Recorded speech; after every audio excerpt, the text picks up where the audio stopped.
Hola, em dic Aina i avui m'he preguntat què és el placebo? Es coneix com a placebo una substància que, tot i no tenir efecte terapèutic, pot desencadenar una resposta o efecte favorable a la persona que el rep si aquesta està convençuda de que li farà aquest efecte. Algun exemple? Pastilles de sucre o injeccions de sèrum. Resulta que la paraula placebo surt d'una Bíblia del segle IV i ve del llatí placeo, que significa complaure, agradar. I això és una mica el que fa, complaure, millorar l'estat de salut.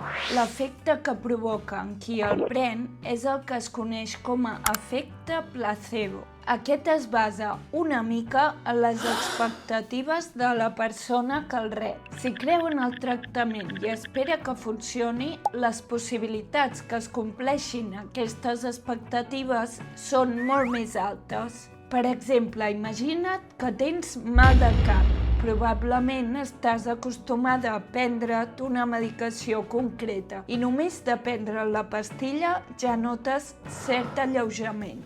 El teu cervell associa l'acció amb una millora, però el medicament en si no actua tan ràpidament. Si has passat per una situació diversos cops i has obtingut un resultat similar, quan passis per una experiència semblant, la teva ment esperarà el mateix. I això, d'alguna manera, es pot convertir en una profecia autocomplerta. En canvi, si no tens cap esperança en el tractament, el seu efecte pot ser més limitat. I amb això no estic dient que l'efecte placebo es limiti a persones sugestionables sense una malaltia real, sinó que la millora és notable i es detecta en tothom. M'estàs dient que generar-se expectatives està sempre malament, menys quan parlem d'un tractament mèdic? No exactament, però per aquí va. És més qüestió de confiar en la ciència. Anem a pams. Malauradament, el poder de la ment és limitat. Encara que ho pensem molt intensament, no podem baixar els nivells de colesterol en sang ni reduir la mida d'un tumor. Quan es parla de placebo, principalment es fa referència a símptomes modulats pel cervell, com és, per exemple, la percepció de dolor. Aquest tractament et pot fer sentir millor, però no et cura.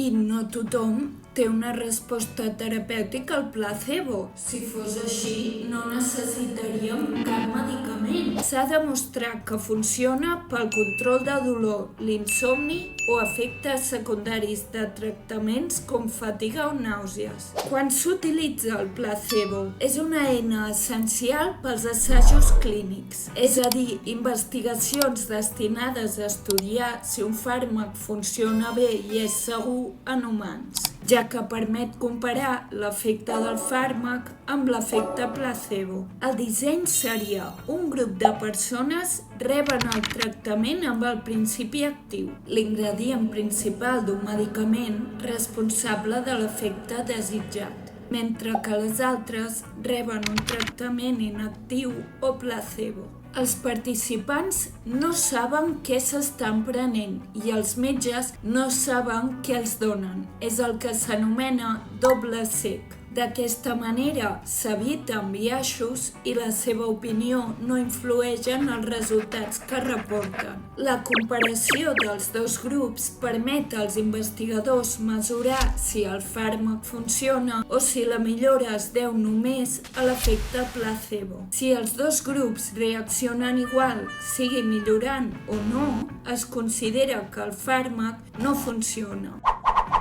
O almenys es considerava. De vegades, el grup que pren placebo té un efecte favorable tan gran com el grup que ha pres el fàrmac. Com pot ser, amb el temps, la comunitat científica ha conclòs que reaccionar a un placebo no vol dir que un fàrmac no funcioni, sinó que hi pot haver un altre mecanisme no farmacològic implicat. Tot i que el funcionament dels placebos encara no s'entén del tot, se sap que implica una reacció complexa que inclou des de l'augment d'alguns neurotransmissors fins a una major activitat en certes zones zones del cervell. I tot això pot tenir beneficis terapèutics. Ara bé, per aconseguir un efecte placebo òptim no n'hi ha prou en prendre una pastilleta, sinó que cal seguir tot un ritual. Anar a una clínica, que t'examini algú amb una bata blanca, passar per un seguit de proves. Aquest conjunt d'accions ens transmet el missatge que estem sent cuidades i ateses. I això impacta en com el cos percep els símptomes.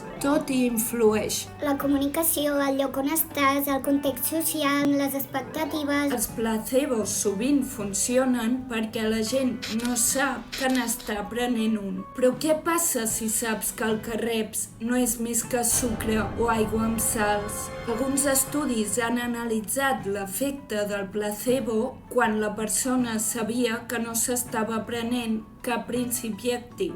Aquest, per exemple, comparava l'efecte d'un fàrmac per la migranya amb placebo i tothom sabia què s'estava o no prenent. El placebo va resultar ser un 50% tan eficaç com el medicament real per reduir la migranya. En altres paraules, el placebo va funcionar tot i que les persones que el prenien sabien que no tenia principi actiu. Això demostra l'existència d'un efecte lligat al ritual. El simple fet de prendre una pastilla i tot el que comporta va associat a un efecte curatiu positiu. Racionalment, saps que allò que prens no té efecte farmacològic, però el cos reacciona de manera inconscient. I, com no, els fabricants n'estan al corrent i se n'aprofiten. Saben que no necessiten un fàrmac supereficaç per trobar persones que millorin amb el tractament. Un altre exemple,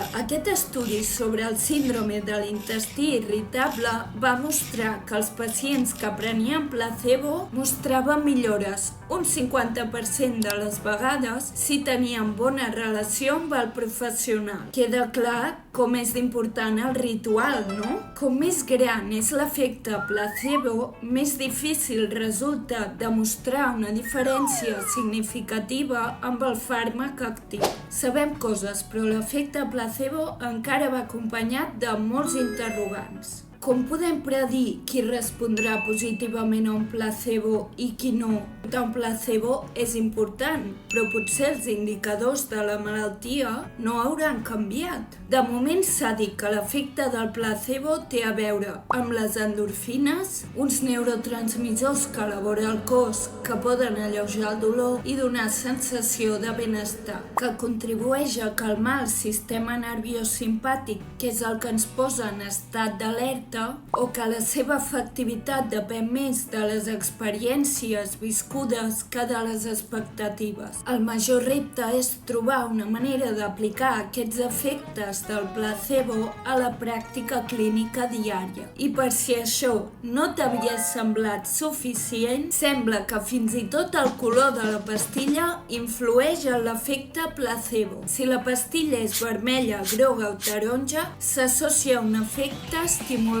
En canvi, si és blava o verda, es relaciona amb un efecte tranquil·litzant. I sembla que les pastilles blanques van millor per alleujar el dolor. Però bé, això ja és un altre tema. Si el vídeo t'ha agradat, posa m'agrada, comenta, comparteix, subscriu-te. Gràcies per veure'l i petonets!